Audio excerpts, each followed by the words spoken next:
are you today? Time to talk 90 Day Fiance. Listen, I'm just going to say straight out before I get into the story. I don't explain the crazy, okay? I only tell you the facts. And I'm getting tired, okay, people? Just tired of people trying to make me explain the crazy. I don't do that. How about you explain the crazy? That's what I'm going to do. I'm going to put it back in you guys' lap. Make this make sense, people. Make it make sense. Okay, so last night it was officially announced that both Paul and Karine mutually agreed to drop the restraining order, okay? Not only that, they also canceled an upcoming December 3rd hearing. Now the rumors are they dropped all of this because they're supposed to be reconciling. Make it make sense. Huh? What? How? What? There's so much wrong with this. I don't even know where to begin. But let's just start with the basics. Okay, so there was a restraining out on each other. They couldn't come within 500 feet. How did they even get in the same room to reconcile? Did they break the restraining order? Someone should go to prison just for that, okay? Why are you guys breaking the restraining order? And more importantly, why are you guys trying to reconcile? Does Karine's boyfriend know that you guys are trying to reconcile? I'm so messy. Does Karine's boyfriend know? I mean, because there's the third party involved in this. You know, the guy that picked her up and, what was his name? Oh gosh, it's been so long. I blocked it out. I probably don't want to remember his name. Paul full on knew that Karine has a boyfriend. Does he have a say in this? Okay? Why? Does he have anything to do with this dropping this restraining order? I say no. Let me give you my theory of why this sudden reconciliation needs to happen. Even though we were tortured the entire season with Karine throwing major shade at Paul every chance she got. I mean, she kind of had reason sometimes, like that container that Paul wanted them to live in. Like, yeah, that was ridiculous. But she would just give him the cold shoulder. When Paul's mom would try to talk to her, she would give her the cold shoulder and just walk off. And I need to be away from you, Paul. After all of that, they miraculously decide, oh, it's not that bad. Let's work on it. Or does it have anything to do with the saying, it's cheaper to keep her? Let me go into what I'm talking about. Don't judge me just yet, guys. Just listen to my theory here. With them two being separated, there was no more 90 Day Fiance. Think about it. They didn't get invited to all three of the tell-alls. Part 1, part 2, part 3. No Paul, no Karine, okay? So this would signify, not only did you not get invited to the tell-all, you probably won't be getting invited to the upcoming seasons, okay? Because what are we going to talk about? Karine and her new American boyfriend? We're over it. No. This would have put a huge financial strain on them. Just bear with me here, because at the end of the day, Paul doesn't work, people. He doesn't have any jobs, okay? As bad as she wants him to get a job, he couldn't even hold down the job of shit shoveling. Remember, he was a shit shoveler.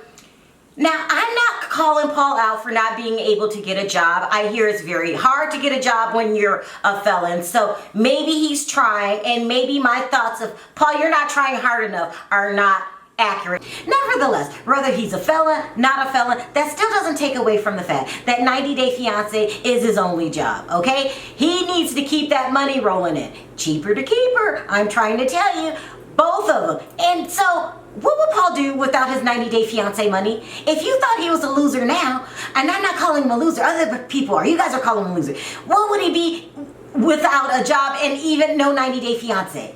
No cameo money. I mean, he would really be that description of a loser. See what I'm talking about, people? Cheaper to keep her. It's really hard to deduct the mortgage from 0%. He has to keep this job. Another reason why I think the scenario of it's cheaper to keep her theory is perfect for this situation, it's because these two have an open child protective service case. Remember, someone called CPS on them because their house was dirty? You don't want CPS eyeing at your every move. He's got to make the smart move of keeping the money rolling in. And besides, it just is better for him if he has money. Maybe he could pay for a housekeeper instead of spending hours and hours on end cleaning his house and then putting it on social media how clean his house is. Maybe he needs the money to hire a housekeeper so he can have someone clean their apartment in Brazil instead of flying all the way over there and cleaning it himself. They have to keep the money rolling in, people. If he doesn't have that money rolling in, his life is going downhill quickly. And he's not the only one. Let's think about Karine. It's better for her and Paul to be married. Why? Well, because green card, okay? Do you want to start all over, Karine, with some new guy, Blake, who might not even agree to sponsor you? I mean, you stood to lose too much, both of you, if you guys don't reconcile. And you have to reconcile. You really need your job. It's helping you guys in more ways than one. Now, with that being said, it's not going to take away all of your problems. It took away one problem as far as money's concerned, but Karine's still not going to like Paul, okay? He's still going to make her feel like she wants to throw up in her mouth every time she sees him lazing around the house instead of doing some productive like getting a job. She's still going to like cheating on him, okay? She's still gonna sneak over to Blake's house. Don't believe for 1 minute just because you guys are getting back together that Karine has changed her wicked ways. No, she doesn't like you. She's still gonna be attracted to other men. If not Blake, then someone else. We're still gonna have that problem. And also you're gonna have the problem that she's still gonna get depressed every so often because she doesn't want to be in the relationship. And if she gets depressed, listen, Paul, I would just keep my guards up if I were you. I would hire a food taster and don't sign any insurance policies. I'm just saying, she's going to get to the point where she's not going to be able to take it anymore. And then we'll be right back at this point where we are now, me talking about these two going through another divorce. As far as I'm concerned, this was a temporary solution. Now, I don't want anyone crying in my comment section saying, Sharrell, you're being such a pessimist. These two are getting back together. It should be a good, joyous time because they do have a son, and it's best if a couple stays together for the children. And plus, they do need that money that you were talking about, Sharrell. I don't want anyone saying that in my comment section. I cannot pretend to be happy, okay? It is what it is, all right? I'm not going to always agree with you guys. This is the worst decision ever. It's a temporary solution. I mean, please. They're getting together until for how long? Let's put a bet on it. How long do we think this is going to last? I'll give it a good 2 weeks. I mean, you can go ahead and be an optimist if you want and give it a year, maybe 2, but that's just too long. This is not solving anything. They're not reconciling because they haven't solved any real problems. So instead of saying that they're reconciling, I'm going to say that Paul and Karine filed paperwork yesterday, dropping the restraining orders because they are looking for a temporary fix. Is that bad? And by the way, let me go ahead and just add this for the record.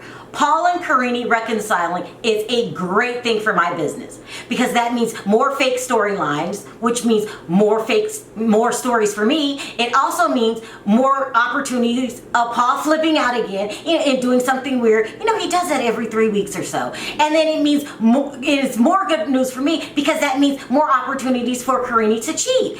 When I say it's not a good idea that these two reconcile, I'm just talking from the logical side of my brain. I'm not talking from my business perspective. I mean, it is what it is. So I guess at the end of the day, I need to shut up and be happy that these two are reconciling because this is good news for me. It really, really is. But as I say in every video, we all have our different opinions, and that just happens to be mine. We have to have a serious conversation, people, today in the comment section, okay? Because I know people are going to be going off, calling me a pessimist. So what I want to know today in my comment section is who thinks these two getting back together is a good thing?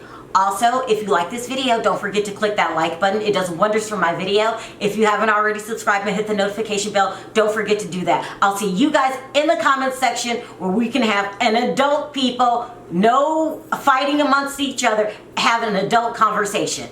Bye for now. See you next time.